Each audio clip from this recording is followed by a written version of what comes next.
ವಾಸಿಗಳಾದ ಸಮಸ್ತ ಋಷಿಗಳ ಒಂದು ಕಾಲದಲ್ಲಿ ಗೌರವಣಿಕೌತ್ತಮರಾದ ಋಷಿಯನ್ನು ಕುರಿತು ನ್ಯಾಯಮುನಿವರ್ಗರೇ ಯಾವ ಮಠಾಚರಣೆಯಿಂದ ಅಥವಾ ಯಾವ ತಪಸ್ಸಿನಿಂದ ಅಭಿಷ್ಟವನ್ನು ಹೊಂದಬಹುದೋ ಆ ಸಮಸ್ತವನ್ನು ಕೃಪೆಯನ್ನು ಹೇಳಬೇಕೆಂದು ಪ್ರಾರ್ಥಿಸಿದರು.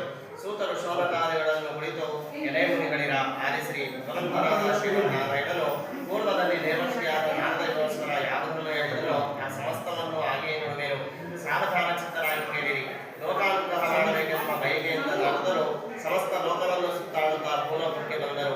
ಅನಂತರ ಅಲ್ಲಿ ನಾನಾ ವಿಧವಾದ ಕಷ್ಟಗಳಿಂದ ಕೂಡಿದಂತಹ ಅನೇಕ ಯೋನಿಗಳಲ್ಲಿ ಉದ್ಭವಿಸಿದಂತಹ ತಮ್ಮ ಪೂರ್ವಾರ್ಜಿತ ಕರ್ಮ ಫಲಗಳಿಂದ ಕಷ್ಟಪಡುತ್ತಿರುವುದನ್ನು ನೋಡಿ ಈ ಲೋಕದ ಸಂಕಟಗಳ ಪರಿಹಾರ ಯಾವ ಉಪಾಯದಿಂದ ಸಾಧ್ಯವಾಗಬಹುದೆಂದು ಮನಸ್ಸಿನಲ್ಲಿ ಯೋಚಿಸಿ ವೈಕುಂಠವನ್ನು ತಲುಪಿದರು. ಅಲ್ಲಿ ಸುಖವುಳ್ಳವನಾಗಿಯೂ 4 ತೋಳುಗಳನ್ನು ಉಳ್ಳನಾಗಿರುವ ಕಮಲಾಹದಿಯನ್ನು ಕಂಡು ಎಲೆಯ ಅನಂತವಾದ ಪ್ರಾಕಾರವುಳ್ಳಂತಹ ಮನಸ್ಸುಗಳಿಗೆ ಅಗೋಚರವಾದಂತಹ ಆಕಾರವುಳ್ಳಂತಹ ಆದಿಯು ಮಧ್ಯೆಯು ಕೊನೆಯೂ ಇಲ್ಲದಂತಹ ಗುಣಸ್ವರೂಪನಾದಂತಹ ಸಕಲ ಭೂತಗಳಿಗೂ ಮೊದಲನೆಯನಾದಂತಹ ಭಕ್ತರ ಸಂಕಟಗಳನ್ನು ಹೋಗಲಾಡಿಸುವುದಕ್ಕಂತಹ ಸ್ವಾಮಿಯೇ ನಿನಗೆ ನಮಸ್ಕಾರವೆಂದನು. ಆಗ ನಾರಾಯಣನು ಎಲೆನಾದ ವರ್ಷಿಯೇ ನಿನ್ನ ಮನಸ್ಸಿನಲ್ಲಿ ಏನಿರುವುದು ಅದನ್ನು ಹೇಳದೆಯಾದರೆ ನಿನಗೆ ತಕ್ಕ ಸಮಾಧಾನವನ್ನು ಹೇಳುವೆನು ಎಂದನು. ಆಗ ನಾರದರು ಎಲೆ ಭಕ್ತವತ್ಸಲರೇ, ಭೂಲೋಕದಲ್ಲಿ ಹುಟ್ಟಿದಂಥ ಸಕಲ ಮಾನವರು ತಮ್ಮ ತಮ್ಮ ಪಾಪ ಕರ್ಮಗಳಿಂದ ದಹಿಸಲ್ಪಡುತ್ತಿರುವವರು. ಸುಲಭದಲ್ಲಿ ಅವರ ಸಂಕಟ ಹೇಗೆ ಪರಿಹಾರವಾಗುವುದೋ ಅದನ್ನು ನನ್ನಲ್ಲಿ ನೀನು ದಯತೋಡಿ ತಿಳಿಸು ಎಂದನು. ಆಗ ಭಗವಂತನು ನಾರದ ಪ್ರಪಂಚಾನುಗ್ರಹ ಕಾಂಕ್ಷವುಳ್ಳ ಚೆನ್ನಾಗಿ ಕೇಳಿದೆ.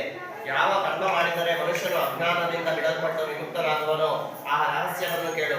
ಸ್ವರ್ಗ ಮಧ್ಯ ಲೋಕಗಳಲ್ಲಿ ದುರ್ಬಲವಾದ ಅತಿ ಪುಣ್ಯಕರವಾದ ಒಂದು ವ್ರತವುಂಟು. ಎಲೆ ಮಗುವೆ, ನನಗೆ ನಿನ್ನಲ್ಲಿರುವ ವಾತ್ಸಲ್ಯದಿಂದ ಈಗ ಅದನ್ನು ತಿಳಿಸುವೆನು.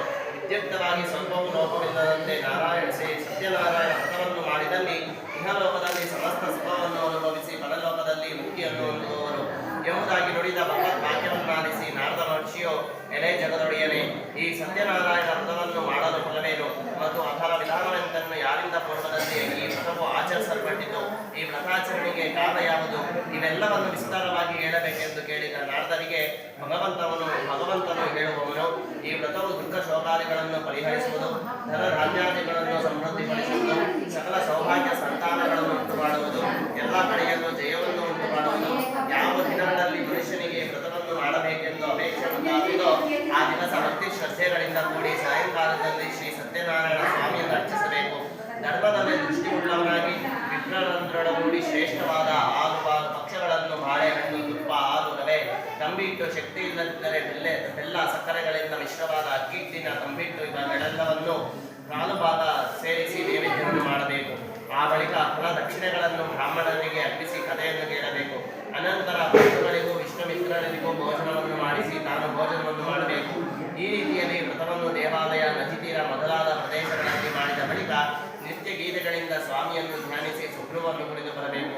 ಈ ಪ್ರಕಾರ 4 ವರ್ಷಗಳು ಈ ವ್ರತವನ್ನು ಆಚರಿಸಿದರೆ ಆದಿಯಲ್ಲಾಗಲಿ ಮಧ್ಯದಲ್ಲಾಗಲಿ ಕೊನೆಯಲ್ಲಾಗಲಿ ಮಧ್ಯಾಹ್ನೆಯನ್ನು ಮಾಡಿದರೆ ಪೂರ್ಣ ಫಲಪ್ರಾಪ್ತಿಯಾಗುವುದು.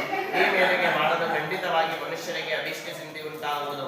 ಈ ಕಲಿಯುಗದಲ್ಲಿ ಇದಕ್ಕಿಂತಲೂ ಸುಖಕರವಾದ ಸುಲಭ ಉಪಾಯವಿಲ್ಲವೆಂದು ಶ್ರೀಮನ್ನಾರಾಯಣನು ನಾರದರಿಗೆ ಹೇಳಿದರ ಬಳಿಗೆ ಸ್ಕಂದಪುರಾಣದ ರೇವಾಖಂಡದ 1ನೇ ಅಧ್ಯಾಯವು ಸಮಾಪ್ತವಾಯಿತು.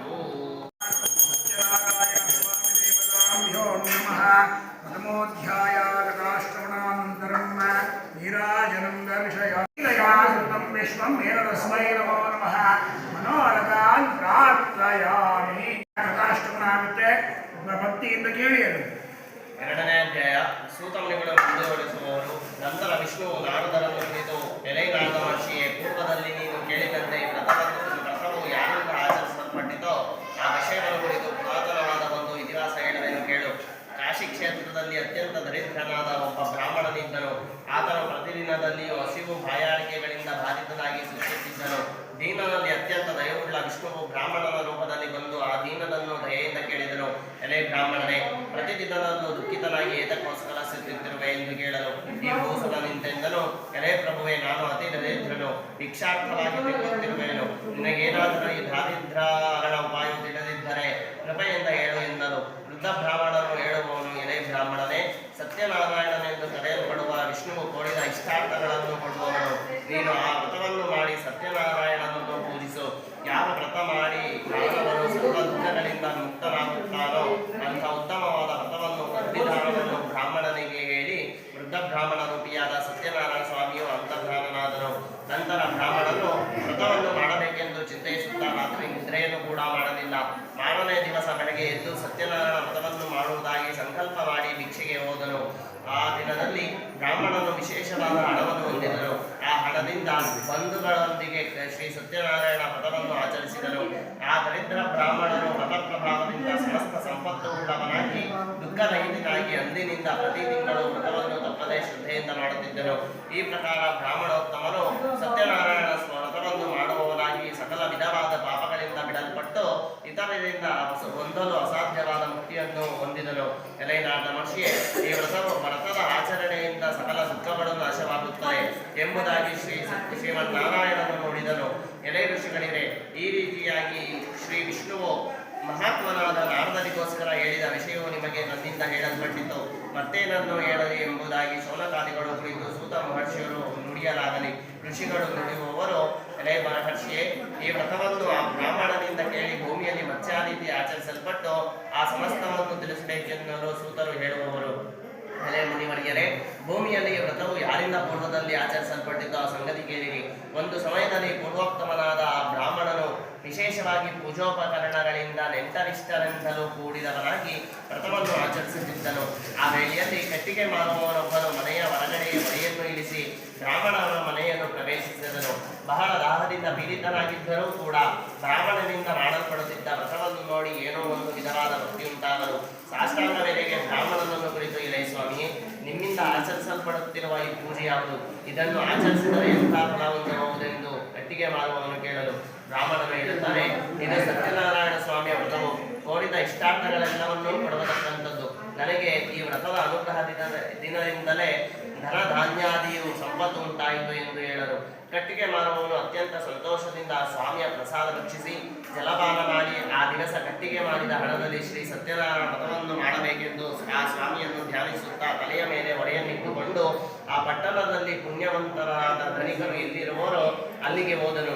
ಆ ದಿವಸ ಎಂದಿಗಿಂತಲೂ ದ್ವಿಗುಣವಾದ ಲಾಭವನ್ನು ಪಡೆದು ಆ ಹಣದಿಂದ ಚೆನ್ನಾಗಿ ಪಕ್ವವಾಗಿರುವ ಬಾಳೆಹಣ್ಣು, ಸಕ್ಕರೆ, ಬೆಲ್ಲ, ಹಾಲು, ಮೊಸರು, ಗೋಧಿ ಹಿಟ್ಟು ಇವೆಲ್ಲವನ್ನು ಕಾಲು ಭಾಗ ಹೆಚ್ಚಾಗಿರುವಂತೆ ತೆಗೆದುಕೊಂಡು ತನ್ನ ಮನೆಯಲ್ಲಿ ಸೇರಿ ಬಂಧುಗಳನ್ನು ಕರೆಸಿ